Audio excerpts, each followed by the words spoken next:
नमस्कार, मैं हूं विजय श्री और आप देख रहे हैं यूबी न्यूज। आज की रिपोर्ट में हम बात करेंगे 2024 के चिकित्सा के नोबेल पुरस्कार विजेताओं विक्टर एम्ब्रोस और गैरी रुफकुन की माइक्रो आरएनए की महत्वपूर्ण खोज के बारे में। वर्ष 2024 के लिए चिकित्सा के नोबेल पुरस्कार का ऐलान हो गया है।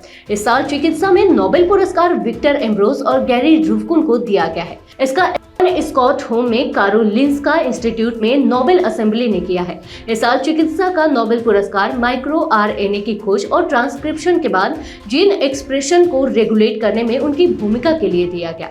नोबेल असेंबली ने कहा कि उनकी खोज जीवों के विकास और कार्य करने के तरीके के लिए मौलिक रूप से महत्वपूर्ण साबित हो रही है। आइए जानते हैं कि विक्टर एम्ब्रोस और गैरी रुफकुन को चिकित्सा में नोबेल क्यों मिला। इस साल का नोबेल पुरस्कार वैज्ञानिक विक्टर एम्ब्रोस और गैरी रुफकुन को माइक्रो आरएनए की खोज के लिए दिया गया है, जो एक छोटा अणु है जो जीन गतिविधि को रेगुलेट करने में महत्वपूर्ण भूमिका निभाता है। भले ही हमारे शरीर की सभी कोशिकाओं में एक जैसे जीन होते हैं, लेकिन विभिन्न प्रकार की कोशिकाएं जैसे मांसपेशी और तंत्रिका कोशिकाएं अलग अलग कार्य करती हैं। यह जीन रेगुलेशन के कारण संभव है, जो कोशिकाओं को केवल उन जीनों को चालू करने की अनुमति देता है जिनकी उन्हें आवश्यकता होती है।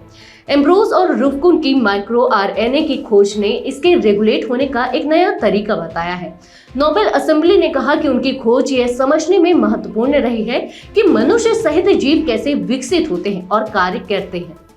आइए आपको बताते हैं कि कौन है विक्टर एम्ब्रोस। विक्टर एम्ब्रोस का जन्म हनोवर, न्यू हैम्पशायर, यूएसए में हुआ था। उन्होंने 1979 में मैसाचुसेट्स इंस्टीट्यूट ऑफ टेक्नोलॉजी यानी कि MIT से पीएचडी प्राप्त की और 1985 तक वहीं पोस्ट डॉक्टरल रिसर्च की।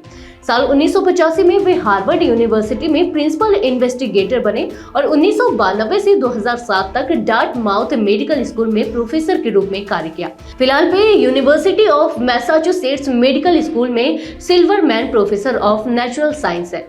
आगे जानते हैं गैरी रुफकुन के बारे में। गैरी रुफकुन का जन्म बर्कले, कैलिफोर्निया, यूएसए में हुआ था। उन्होंने 1982 में हार्वर्ड यूनिवर्सिटी से पीएचडी प्राप्त की और MIT में 1982 से 1985 तक पोस्ट डॉक्टरल काम किया।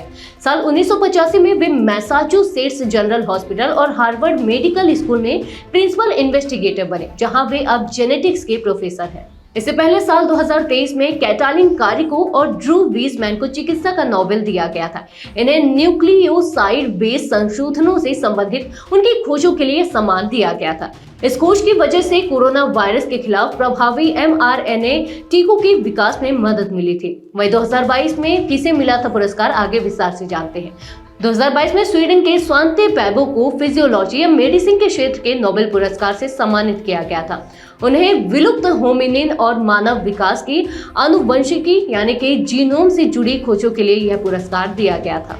आपको ये भी बता दें कि नोबेल पुरस्कार जीतने वाले को 1 करोड़ 10 लाख स्वीडिश क्रोनर यानी कि करीब 10 लाख अमेरिकी डॉलर दिए जाते हैं। यह पुरस्कार स्वीडन के वैज्ञानिक अल्फ्रेड नोबेल के नाम पर दिया जाता है। पुरस्कार विजेताओं को नोबेल की पुण्यतिथि 10 दिसंबर को आयोजित समारोह में पुरस्कार प्रदान करने के लिए आमंत्रित किया जाता है।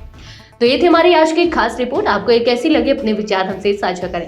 इस वीडियो को लाइक और शेयर करें, साथ ही चैनल को सब्सक्राइब करें। यूबी न्यूज आपके लिए लाता रहेगा देश विदेश से जुड़ी ऐसी ही तमाम खबरें। तब तक के लिए धन्यवाद।